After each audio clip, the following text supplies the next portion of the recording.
Hi everybody, this is Rhys Barber from Audiology Associates. Thanks very much for watching that earwax removal video today. Just one patient, but very different ear canal. So this particular patient, you can see there's a lot of dry skin here at the entrance. So I'm just starting off by using a little bit of microsuction. Just see how loose this is, whether we can get a good grip, whether it's going to come away easily. But you can see it's pretty tough old stuff. Now, the reason we've got this collection of dry skin here at the entrance to the ear canal is because this particular patient has had an operation called a mastoidectomy. Now, your mastoid bone sits behind your ear. It's this bone here. Now it forms the sort of outer section, if you like, of the ear canal wall. So what can happen with some particular patients is they get repeated ear infections, and that infection can actually pass into the mastoid bone. Now the reason it can do this is because your mastoid bone is full of little air pockets. So they call it almost like a honeycomb, if you like, and the infection can actually get into those little spaces, and it can be really, really painful and very difficult to treat.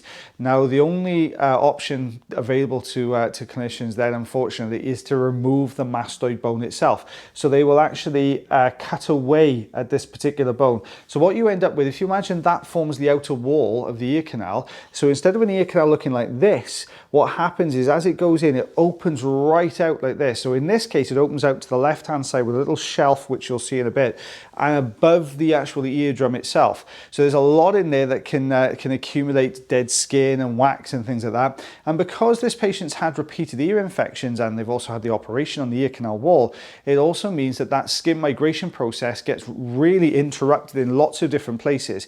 So it means that that skin then starts to accumulate in the canal itself, which is what we're taking away here.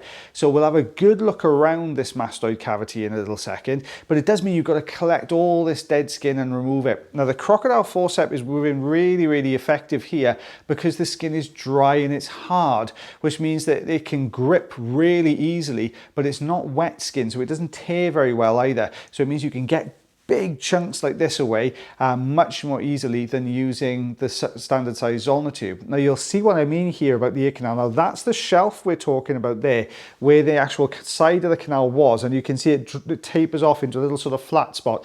Now that's the actual mastoid cavity there. You can also see the eardrum directly in front of you there, but just above that is where we would normally expect the top of the canal wall to be, but that's also been removed. So it means it's going up and across to the one side as well.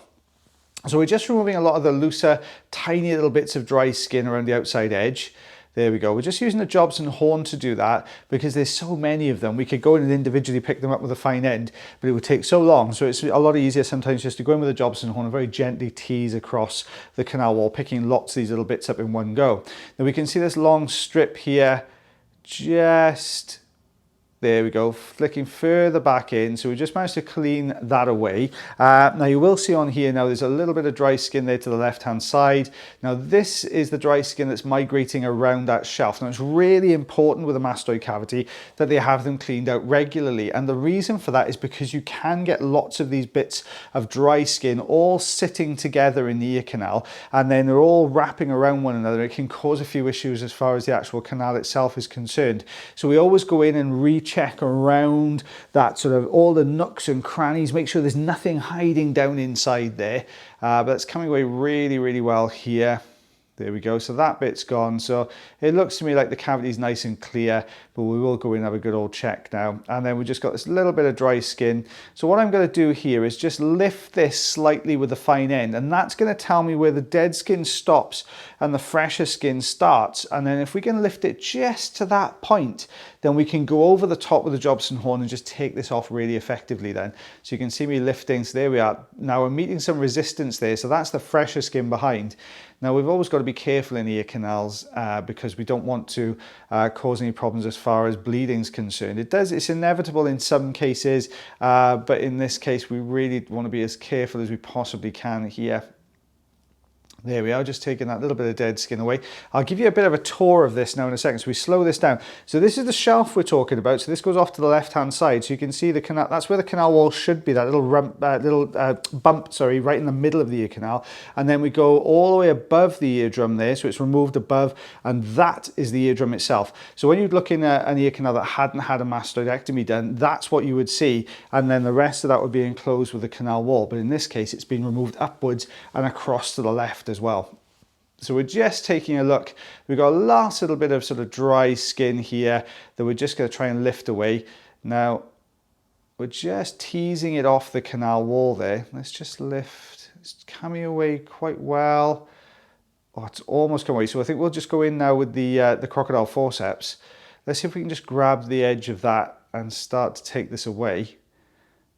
There we go. There's another little bit as well. Just there. So we'll just grab that piece. There we go. Lovely. Brilliant. Now we'll have a good look. You can see the eardrum there. So this is what it looked like beforehand. And this is what it looks like now. So you can see a massive difference. Now this is the patient's other ear, so they were really struggling with this one as well. But this is a very different story. There's no mastoidectomy being done here. So the ear canal is intact, eardrum also intact, but we've just got a lot of wax in this one. It's quite a straightforward one. But we can see it's a very big plug of wax here. Now the patient had been experiencing quite a few hearing issues up until a couple of weeks ago. Now we always ask our patients when they book their appointments just to put a little bit of olive oil in just to start to soften this wax up a little bit. Patient had done that, and what has happened is actually managed to move the block slightly, so it was allowing a little bit of sound through. But what we're opting to do here is, rather than going with the suction tube, because it was quite an angular front to that piece of wax, and the suction tube needs a nice flat surface ideally to get a good grip. So we've gone in, there was a little gap above with the Jobson horn here. You can see the color differences in the wax here. There's very light color here at the front, very, very dark, almost black wax here at the back. So very, very dark in color. So we're just taking this away. There we go. And let's have a look behind that. Now you can start to see this much softer type wax. Now, the softer, more sticky type wax like this, it's not always great with the Jobson horn. So I'm going to switch back now. Let's just see how this moves if we get a bit of suction on it. Now sometimes we're lucky and there's just enough structure to the wax. You can see it's just starting to lift that it'll peel the whole thing. I'm hoping it's going to peel a whole big chunk off the canal wall, and it's going to make it very mobile and it start to come out. Unfortunately, what happens is it's still pretty stuck further in, so it's not really budging that well. So let's just shift our position again. Got a little tiny bit of dry skin just popping in front of the view. We're just going to put square onto this section at the bottom. Give it a bit of a wiggle. Now I can see there's a bit of movement there. It started to lift and come forwards, but it's actually just detached that front looser section there. So it means that back section behind it didn't really move. So that looks still pretty solid to me. So let's see if I can unstick that section. There we are. So we're pulling that across. What I'm hoping is going to happen is it's not going to re-stick to the other side, but you can see it's very soft. It's just moving the surface wax rather than moving the entire plug here.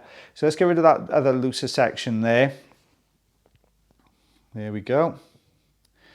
And let's see if now we've got rid of those looser pieces. Let's see if we can get to this section at the back. Ideally, what I want to do here is kind of bring this top section forwards. I think it's going to roll and pick up some more wax on the way down. So you know, when we make a snowman, you're going to roll a tiny little ball that gets bigger and bigger and bigger. That's the kind of thing we're talking about when you're trying to roll this wax down. But I've put a bit of olive oil in here as well, just to see if we can loosen this off the canal wall, because I don't want it re-sticking if we move it. So this is going to help with two things. It's going to help us to get a better grip. It's also going to allow this to slide a lot better. You can see it's already loosening off the canal. And as that peels away, it doesn't re-stick on the other side because the olive oil is forming that barrier there. So let's see if we can lift from the bottom. It's starting to move. You can see now, instead of just the surface moving, the whole plug is starting to move and it's breaking down. There we go. So we've just managed to get that front section away. Let's aim more. There we go, across to that side. Now let's see if we can pick the whole thing up and roll this down. There we go. You can see as we pulled it, the top section dropped forwards, but now we've got a good bit of movement here to the bottom section of the wax. So we're just going to keep lifting, keep wiggling this forwards. It's almost out. There we go. Out that comes. You can see a nice chunky bit of wax there, very dark in color, that wax. There's more behind it, so let's get that next section. Luckily, as we held on to the front section, it started to pull that rear section forwards as well. You can see a little bit of olive oil on the camera there just as we're getting this out. There we go, out that comes. And we'll take a look behind that. How's that looking now? A little bit of dead skin here just at the entrance. Just nip that away. And we'll take a look at the eardrum behind there. There we go. Now we can see there's a little bit of, well, not a little bit, there's quite a bit of scar tissue on that eardrum. See that milky coloured patches on the eardrum there, and you've got kind of two translucent patches in the middle there. That's actually a bit of scar tissue. So there's this last tiny little bit that's just, we've got to be careful here because this is just above and leading onto the hammer bone. So can we detach this? I think we can detach a little bit, but there's not a tremendous amount we can get away there. There we go. I wouldn't want to do more than that because it's very sticky on the eardrum. So this is what it looked like beforehand. So we can see quite a solid patch, and this is what it looks like afterwards. We can see the eardrum there. This is what we removed from both ears. So this is what, 5 centimeters, 2 inches worth of skin debris and wax debris. You can see the skin debris, very, very different color, much, much lighter, flatter, almost like little cornflakes, if you like, on there. And that's the skin debris. And then this much darker, deeper kind of chestnut brown, almost ebony color wax that was sitting behind it. Well, guys, I hope you enjoyed that video and the explanation of mastoids and mastoidectomies as well. As if you did, don't forget to give us a like, and you can share it if you want to, guys. But as always, guys, take care of yourselves, take care of your ears, and take care of one another, and I'll see you all again real soon. Bye, everyone.